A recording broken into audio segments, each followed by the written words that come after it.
Good morning friends. आज हम लोग वैदिक एज का सेकेंड पार्ट देखते हैं। वैदिक एज का हम लोग फर्स्ट पार्ट देख चुके हैं जिसमें 30 क्वेश्चंस हम लोग ऑलरेडी डिस्कस कर चुके हैं। ये वैदिक एज के इस पार्ट में सिर्फ और सिर्फ ऑब्जेक्टिव क्वेश्चंस हम लोगों को देखने को मिलेगा। इस वीडियो को मैं लेकर के आ रहा हूँ, मेरा नाम है सुधीर। अब हम लोग का आज का पहला क्वेश्चन है, इनमें से किस फसल का ज्ञान वैदिक काल के लोगों को नहीं था? जौ, गेहूं, चावल।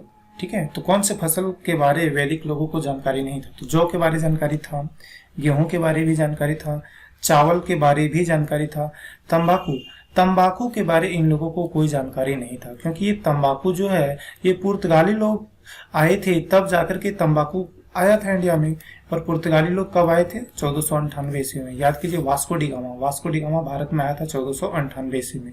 तो पुर्तगाली लोग जब आए थे तब तंबाकू इंडिया में आया था। ठीक है, तो वैदिक लोगों को तंबाकू के बारे कोई जानकारी नहीं था। तो इस क्वेश्चन का सही आंसर हो जाएगा ये ऑप्शन नंबर 4। वैदिक गणित का महत्वपूर्ण अंग क्या है? तो यहाँ में से वैदिक गणित का महत्वपूर्ण अंग आपको बताना है। तो ये वैदिक गणित का जो महत्वपूर्ण अंक है ये है 16वां सूत्र। और ये 16वां सूत्र जो है वो 4 लोगों के द्वारा लिखा गया है। एक है बोधियाम, मानव, अपस्तंबा और काट्याम। ठीक है, तो इस क्वेश्चन का सही आंसर हो जाएगा ये ऑप्शन नंबर 3। उपनिषद याद करो, उपनिषद हम लोगों के पास है 108। और एक उपनिषद जो आपको कभी नहीं भूलना है, मुंडक उपनिषद, जहां से हम लोग सत्यमेव जयते लेकर के रखे हैं। किस वेद में प्राचीन वैदिक युग की संस्कृति के बारे में सूचना दी गई है? तो देखिए, वैदिक टाइम को 2 हिस्सों में बांटा गया है। एक तो हम लोग बोलते हैं प्राचीन वैदिक और एक को बोलते हैं उत्तर वैदिक। ये प्राचीन वैदिक का जो समय है ये है 1500 बीसी से 1000 बीसी तक। ठीक है, उत्तर वैदिक का जो समय है वो है 1000 बीसी से 600 बीसी तक। अब प्राचीन वैदिक टाइम पर लिखा गया था ऋग्वेद, और उत्तर वैदिक में बाकी बचा हुआ वेद लिखा गया था, यानी सामवेद, यजुर्वेद और अथर्ववेद, ये तीनों लिखा गया था उत्तर वैदिक काल में। तो यहाँ पे पूछ रहा है कि प्राचीन वैदिक युग की संस्कृति के बारे में हमें कौन सी वेद सूचना देता है? तो एक ही वेद तो लिखा गया था उस टाइम, और कौन सा वेद? ऋग्वेद। तो इसका जो आंसर हो जाएगा वो हो जाएगा option number 1, that is Rigveda. ठीक है, ऋग्वेद जो पढ़ता है उस पंडित को हम लोग नाम दे देते हैं होत्री। और ऋग्वेद का याद कीजिए 10th मंडल, जहाँ पे कास्ट सिस्टम के बारे में मेंशन किया गया है, जिसमें ब्राह्मण, क्षत्रिय, शूद्र और वैश्य के बारे बताया गया है। एक और याद रखिए, इसका 9th मंडल, ऋग्वेद का 9th मंडल, इसमें सोम देवता के बारे बात किया गया है। और ऋग्वेद का 7th मंडल भी याद रखिए, 7th मंडल में 10 राज युद्ध जो हुआ था उसके बारे भी बताया गया है। और ये जो 10 राज युद्ध है वो रावी नदी के किनारे हुआ था, और रावी नदी को ऋग्वेद में परुष्णी नदी कहा गया है। यजुर्वेद ये जो है वो रिचुअल्स वाला वेद है, जो कर्म कांड से डील करता है। सेक्रीफाइस यानी बलिदानी के बारे ये वेद बताता है। गद और पद वाला एकमात्र वेद है और ये है यजुर्वेद। अथर्ववेद ये मैजिकल चार्म्स के बारे बात करता है, जादू टोना। सामवेद ये भारतीय संगीत की जनक, यह सामवेद। तो ये सारी चीजें आपको याद रखना है। वेदों की संख्या कितनी है? तो देखिए, वेद हम लोगों के पास 4 हैं, ऋग्वेद, सामवेद, यजुर्वेद और अथर्ववेद। ठीक है, अब याद कीजिए, ये चारों वेद का एक उपवेद भी है, तो ये है AGDS। ठीक है, तो ऋग्वेद का जो उपवेद है वो है आयुर्वेद। सामवेद का जो उपवेद है वो है गंधर्ववेद। यजुर्वेद का जो उपवेद है वो है धनुर्वेद। और अथर्ववेद का जो उपवेद है वो है शिल्पवेद। ठीक, तो इस पर्टिकुलर क्वेश्चन का जो सही आंसर होगा वो हो जाएगा ये ऑप्शन नंबर 3। ऋग्वैदिक आर्यों का व्यवसाय क्या था? तो ऋग्वैदिक आर्यों का व्यवसाय पशुपालन था। ये लोग मेनली गाय को पालते थे, और ये लोग गाय से जो प्रोडक्ट मिलता था उसी का यूज करते थे। तो इसका सही आंसर हो जाएगा ये ऑप्शन नंबर 2। भारतीय संगीत का जनक, तो भारतीय संगीत का जनक इसमें से किसको बोला गया है? याद कीजिए, भारतीय संगीत का जनक है सामवेद। ठीक है, तो आपको याद रखना है सामवेद स से स्टार्ट होता है और संगीत भी स से स्टार्ट होता है, तो आप यहाँ से रिलेट कर लीजिएगा, सामवेद और ये संगीत। ठीक है, ऋग्वेद याद कीजिए, ऋग्वेद पढ़ने वाला पंडित को हम लोग बोलते हैं होत्री। ऋग्वेद का 10th मंडल याद कीजिए, जहाँ पे कास्ट सिस्टम के बारे में बात किया गया और 4 कास्ट के बारे में बताया गया है, ब्राह्मण, क्षत्रिय, शूद्र और वैश्य। ठीक है, 9th मंडल याद कीजिए, 9th मंडल में सोम देवता के बारे में बात किया गया है और 7th मंडल याद कीजिए, 7th मंडल में 10 राजयुद्ध के बारे में बताया गया है और ये जो 10 राजयुद्ध है ये परुस्नी नदी के किनारे हुआ था।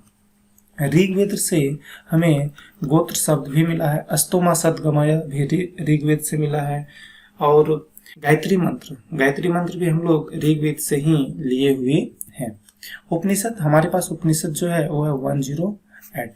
यजुर्वेद, ये जो वेद है वो रिचुअल्स में डील करता है, यानी कर्म कांड में डील करता है और साथ ही साथ ये सैक्रिफाइस, बलिदानी की बात भी ये करता है। तो इस क्वेश्चन का सही आंसर हो जाएगा ऑप्शन नंबर 4। प्रथम विधि निर्माता कौन है? देखिए, जब भी आपको विधि दिखाई दे, ठीक है, विधि मीन्स कानून, कानून से जब भी कोई क्वेश्चन आ जाए तो आप आंख बंद करके मार लेना मनु। ठीक है, और न्याय, न्याय जब भी आपको दिखाई दे तो न्याय से जो भी क्वेश्चन आएगा उसका आंसर हो जाएगा गौतम। ठीक, तो इस क्वेश्चन का जो आंसर आएगा वो हो जाएगा option number 1, that is Manu. Krishna भक्ति का प्रथम और प्रधान ग्रंथ क्या है? तो कृष्ण भक्ति का प्रथम और प्रधान ग्रंथ यह श्रीमद् भागवत गीता, और ये श्रीमद् भागवत गीता जो है वो संस्कृत लैंग्वेज में लिखा गया है। अब हम लोग देखते हैं ऑप्शन नंबर 1, ये क्या दिखाया है? महाभारत। तो महाभारत याद कीजिए, ये जो हमारे महान महाकाव्य है, महान महाकाव्य 2 है, एक रामायण और एक महाभारत।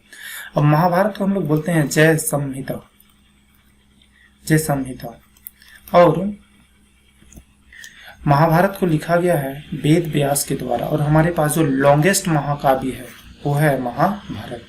रामायण को कौन लिखा है? रामायण को लिखा है वाल्मीकि ने। तो इस क्वेश्चन का जो आंसर हो जाएगा वो हो जाएगा श्रीमद् भागवत गीता।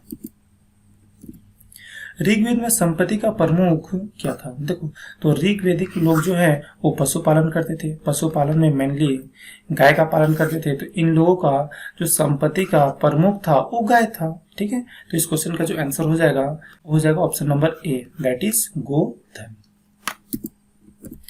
ऋग्वेद के किस मंडल में शूद्र का उल्लेख पहली बार मिलता है? तो देखिए, ऋग्वेद याद कीजिए, ऋग्वेद का 10वां मंडल जो है पुरुषोक्ता मंडल, और इस पुरुषोक्ता मंडल में बात किया गया है कास्ट सिस्टम के बारे में, और बताया गया है 4 कास्ट है, ब्राह्मण, क्षत्रिय, शूद्र और वैश्य। ठीक है, तो ये शूद्र जो है हम लोग को कहाँ पे मिलता है? ये हम लोग को मिलता है 10th मंडल में, ऋग्वेद के 10th मंडल में। तो इसका आंसर हो जाएगा ये वाला ऑप्शन नंबर 4। ठीक है, 7वां मंडल याद कीजिए, ऋग्वेद का 7वां मंडल, इसमें बात किया गया है 10 राजयुद्ध के बारे जो परुस्नी नदी के किनारे हुआ था।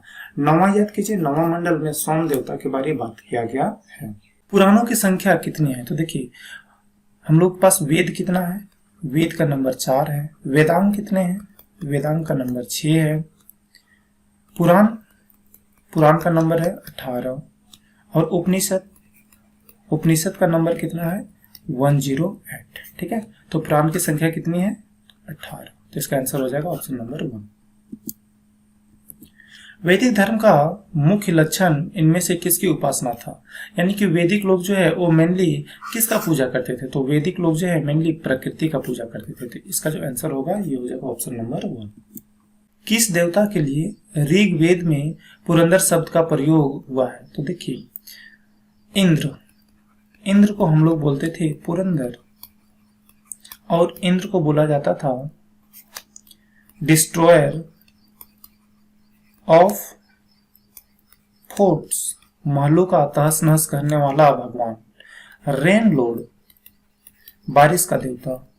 वार लॉर्ड, युद्ध का देवता। ये सारी चीज बोला जाता था इंद्र के बारे। ठीक है, तो इस क्वेश्चन का जो सही आंसर होगा ये हो जाएगा option number 1, that is Indra. Sulba Sutra किस विषय से संबंधित पुस्तक है? तो अभी हम लोग थोड़ा देर पहले देखे थे, ये जो सुलवा सूत्र है ये मैथमेटिक्स का बुक है, मैथमेटिक्स का, और ये कंपोज किया गया है 4 आदमी के द्वारा। एक है बोधियान, मानव, अपस्तंभा और काटिया हो। ठीक है, तो आंसर हो जाएगा गणित, ऑप्शन नंबर 3। अस्तोमा सद्गमय कहाँ से लिया गया है? तो ये अस्तोमा सद्गमय लिया गया है ऋग वेद से। और याद कीजिए गायत्री मंत्र, गायत्री मंत्र भी हम लोग कहाँ से लेकर के रखे हैं? ऋग्वेद से ही लेकर रखे हैं। गोत्र वर्ड भी हम लोग ऋग्वेद से ही लेकर के रखे हैं। इसका 9th मंडल याद कीजिए, जहाँ पे सोम देवता के बारे में बात किया गया है। 10th मंडल याद कीजिए, जिसको बोलते हैं पुरुषोत्तम मंडल, और उसमें जाति के बारे में बात किया गया, ब्राह्मण, क्षत्रिय और शूद्र के बारे में बात किया गया है। यजुर्वेद ये रिचुअल्स के ऊपर डील करता है, यानी कर्म कांड वाला वेद है। ठीक है, और ये सेक्रीफाइस यानी बलिदानी के ऊपर बात करता है। और गद पद वाला वेद जो है वो यही है, यजुर्वेद। सामवेद भारतीय संगीत का जनक। ठीक है, जादू टोना के ऊपर जो बात करता है वो वाला वेद है अथर्ववेद। तो इसका जो सही आंसर हो जाएगा इस पर्टिकुलर क्वेश्चन का, अस्तोमा सद्गमय कहाँ से लिया गया है, तो ये हो जाएगा ऋग्वेद से। आर्य भारत में बाहर से आए और सर्वप्रथम बसे थे। तो आर्य लोग जब आए तो भारत में सबसे पहले कहाँ पे बसे थे? तो देखो मैक्स मुलर याद कीजिए। मैक्स मुलर ने क्या बोला था कि आर्य एक जाति है जो मध्य एशिया से आया है, सेंट्रल एशिया से आया है। ये लोग आए और आकर के सबसे पहले पंजाब वाले इलाका में रहे थे। तो इस क्वेश्चन का जो सही आंसर हो जाएगा वो हो जाएगा option number 3, that is Punjab. और आर्य का मतलब क्या होता है? आर्य का मतलब होता है श्रेष्ठ, दैट इज सुपीरियर। वेदांग की संख्या कितनी है? तो हम लोग देख चुके हैं वेदांग का नंबर है 6, वेद का नंबर कितना है 4, और पुराण का नंबर कितना है 18, और उपनिषद का नंबर कितना है 108। तो इस क्वेश्चन का सही आंसर हो जाएगा ऑप्शन नंबर 1। भारत के राज्य चीन में प्रयुक्त होने वाले शब्द सत्यमेव जयते किस उपनिषद से लिए गए हैं? तो सत्यमेव जयते जो है वो हम लोग लिए हैं मुंडक उपनिषद से, मुंडक उपनिषद से। तो ऑप्शन कौन सा दिख रहा है? ये, दैट इज ऑप्शन नंबर 1। प्रथम विधि निर्माता कौन है? विधि मीन्स कानून, कानून से याद रखना है कौन? कानून से मनु। ठीक है, और अगर न्याय आता है, न्याय वर्ड, तो न्याय से हमेशा याद रखना है गौतम। ठीक, तो इस क्वेश्चन का जो आंसर हो जाएगा ये हो जाएगा ऑप्शन नंबर 1। वैशेषिक दर्शन के प्रतिपादक कौन है? तो देखो चलो ऑप्शन देख लेते हैं एक बार। कपिल ने लिखा है सांख्य दर्शन, सांख्य दर्शन। गौतम ने लिखा है न्याय दर्शन। पतंजलि ने लिखा है योग दर्शन, योग दर्शन। तो अब बच गया कन्नद। ठीक है, ये होगा द कन्नद। तो कन्नद किसका प्रतिपादक है? यह है वैशेषिक दर्शन का। ठीक है, तो आज के सेट में बस इतना ही सा। उम्मीद करता हूं आप लोगों को अच्छा लगा होगा। Thank you for watching the video.